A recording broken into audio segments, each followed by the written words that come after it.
بسم الله والحمد لله والصلاة والسلام على رسول الله وعلى آله وصحبه ومن والاه. أما بعد، فمر معنا في الدرس المتقدم الكلام على السترة،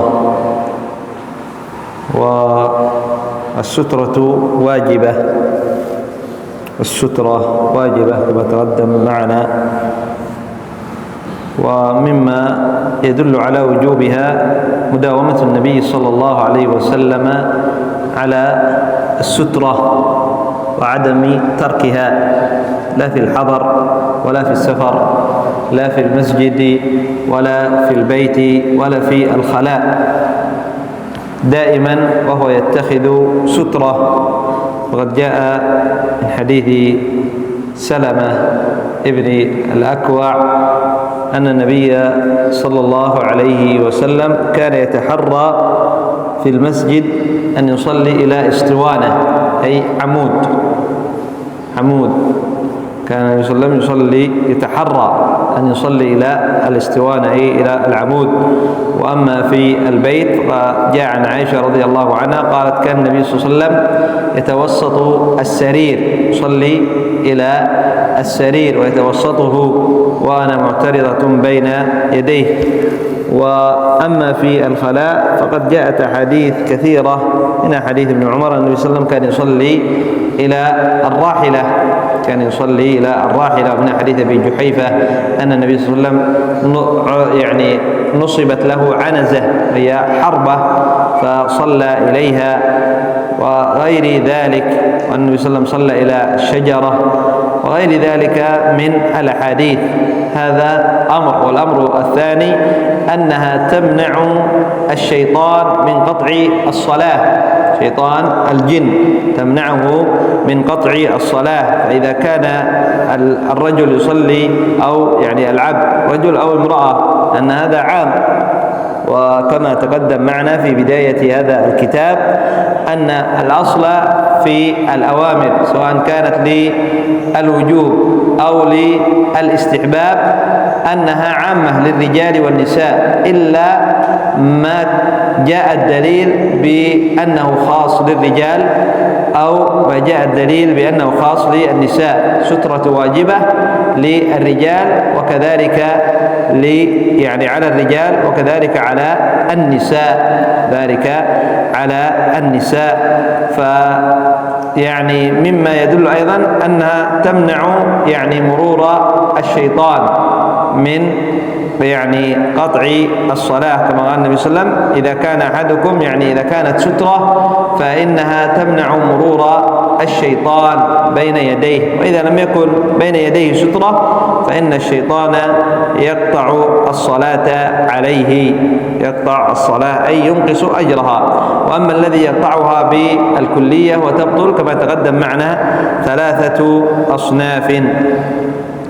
قال: يسن التسوك عند كل صلاة، وهذا هو الموضع الثالث من المواضع التي يتأكد معها السواك، ويدل عليه حديث أبي هريرة رضي الله عنه أن رسول الله صلى الله عليه وسلم قال: لولا أن أشق على أمتي أو على الناس لأمرتهم بالسواك مع كل صلاة.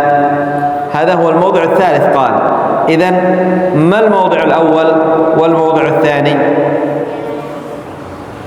الذي يتأكد فيه السواك، سنية السواك؟ ذكر هذا هو الموضع الثالث. ما هو الموضع الأول؟ لا، السواك. قال يتأكد، هذا هو الموضع الثالث الذي يتأكد فيه السواك، سنية السواك، التسوك. هذا هو الموضع الأول عند الصلاة، هذا هو الموضع الثالث. الموضع الأول والموضع الثاني متى يتسوك؟ عند الوضوء، نعم. والموضع الثاني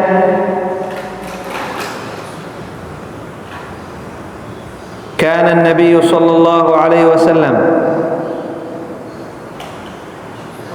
إذا يشوص فاه بالسواك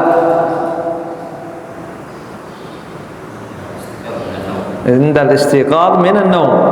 مرت معنا هذه يعني هذان الموضعان، وهذا هو الموضع الثالث. الموضع الأول عند الاستيقاظ من النوم، والموضع الثاني عند كل وضوء، وهذا هو الموضع الثالث عند كل صلاة. عند كل صلاة. قال أثناء القيام يسن ما يلي، أي أثناء القيام في الصلاة. أثناء القيام في الصلاة، هذا يعني الأول كما تقدم معنا أن الصحيح والراجح أنها واجب السترة. قال أثناء القيام يسن ما يلي: رفع اليدين عند تكبيرة الإحرام، لحديث ابن عمر رضي الله عنهما أن رسول الله صلى الله عليه وسلم كان يرفع يديه حذو منكبيه إذا افتتح الصلاة. حذفت يديه. كان يرفع يديه حذو منكبيه إذا افتتح الصلاة، وإذا كبر للركوع، وإذا رفع رأسه من الركوع رفعهما أيضا، وقال: سمع الله لمن حمده ربنا ولك الحمد. وكان لا يفعل ذلك في السجود، كان لا يرفع يديه عند التكبير للسجود أو عند الرفع من السجود. قال ابن هبيرة رحمه الله: وأجمعوا على أن رفع اليدين عند تكبيرة الإحرام سنة وليس بواجب. قال: وهذا هو الموضع الأول من المواضع التي ترفع فيها اليدان عند التكبير، وهو محل اتفاق عند العلماء، والبقية محل خلاف عندهم رحمهم الله. ما هي المواضع؟ قال: ومواضع رفع اليدين التي وردت فيها النصوص 4 مواضع: عند تكبيرة الإحرام، وعند الركوع، وعند الرفع منه، وهذه الثلاثة ثابتة في الصحيحين، وعن ابن عمر رضي الله عنهما كما تقدم، أي الحديث الذي تقدم ذكره في بداية هذا يعني الأمر. قال: والموضع الرابع عند القيام من التشهد الأول، وهذا ثابت عن ابن عمر رضي الله عنهما أيضا، وهذا يعني لم يثبت. الصحيح أن رفع اليدين في 3 مواضع. رفع اليدين في 3 مواضع، يسن رفع اليدين في 3 مواضع، كما يعني رجح ذلك شيخنا عبد الرحمن ابن مرعي العدني رحمه الله تعالى: عند تكبيرة الإحرام، وعند الركوع، وعند الرفع من الركوع. أما الموضع الرابع فلم يثبت عن النبي صلى الله عليه وسلم. قال: ويسن عند رفع اليدين أن تكون الأصابع ممدودة هكذا، لا تكون هكذا، ممدودة أي مفتوحة، تكون الأصابع مفتوحة وممدودة. قال: لحديث أبي هريرة رضي الله عنه قال أن النبي صلى الله عليه وسلم كان إذا قام إلى الصلاة رفع يديه مدا. قال: ويسن أن يكون رفع اليدين إلى الموضع المسنون. ما هو الموضع المسنون؟ قال: وجاءت النصوص بوجهين عن النبي صلى الله عليه وسلم في حد رفع اليدين، فقد جاء حذو المنكبين في الصحيحين عن ابن عمر رضي الله عنهما، وجاء حذو فروع الأذنين أي حذو عوالي الأذنين عند مسلم من حديث مالك بن الحويرث، فينوع المصلي تارة يفعل هذه وتارة يفعل هذه، يعني في 3 صفات: حذو المنكبين، أي هنا يرفع يديه حذو منكبيه، ويعني الصفة الثانية أن يرفع يديه إلى فروع الأذنين هنا في الأسفل، ويعني الصفة الثالثة أن يرفع يديه إلى فروع أذنيه في العوالي، إلى العوالي. هذه يعني 3 صفات في رفع اليدين، وللعبد أن ينوع بينها.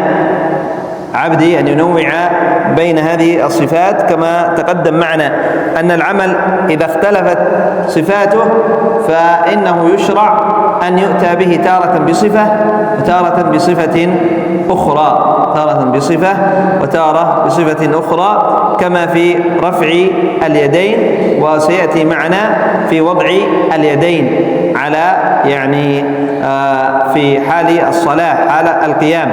قال: يسن للمصلي بعد تكبيرة الإحرام أن يضع يده اليمنى على اليسرى، وهذا بإجماع أهل العلم كما نقله ابن هبيرة رحمه الله الجميع، وستأتي أدلته. قال: يسن أن يقبض بيده اليمنى اليد اليسرى. اليد إذا أطلقت المراد بها الكف، اليد إذا أطلقت المراد بها الكف. والسارق والسارقة فاقطعوا أيديهما. ما المراد باليد؟ أي الكف. هل السارق تقطع يده من هنا؟ لا، تقطع يده من الكف فقط. فاليد إذا أطلقت المراد بها الكف. أن يضع، وقال: يسن أن يقبض بيده اليمنى اليد اليسرى، أي الكف اليمنى على الكف اليسرى. قال: وفي صفة وضع اليد اليمنى على اليسرى وجهان، يستحب للمصلي أن ينوع بينهما. قال: الصفة الأولى يضع يده اليمنى على اليسرى، تقدم معنا اليد المراد بها الكف. قال لحديث وائل بن حجر رضي الله عنه قال: رأيت رسول الله صلى الله عليه وسلم إذا كان قائما في الصلاة قبض بيمينه على شماله. قال: والصفة الثانية أن يضع اليد اليمنى على الذراع اليسرى، لحديث سهل بن سعد رضي الله عنه: كان الناس يؤمرون أن يضع الرجل اليد اليمنى على ذراعه اليسرى في الصلاة، فهو مرة يضعها على اليد ومرة على الذراع لينوع في تطبيق السنة. نعم، وضع اليد اليمنى على اليد اليسرى له صفات. الأول أن يضع الكف على الكف، هذه صفة. الصفة الثانية أن يضعها على بعض الكف وعلى الرسغ والساعد، والساعد هكذا يضعها. وصفة ثالثة أن يضعها على الذراع، أينما وضعها على الذراع يضع يده على الذراع بدون القبض. وهناك صفة مع القبض أن يقبض، لكن يقبض على الذراع فقط. وأما ما يفعله بعض المصلين أن يقبض على هذا ما فوق المرفق على المرفق، فهذا لا يصلح. أن يقبض على المرفق هذا، أو أن يقبض على العضد يجعل هكذا يصلي، فهذا لا يصلح، ولم يأتي عن النبي صلى الله عليه وسلم، وإنما جاء عنه ما تقدم معنا.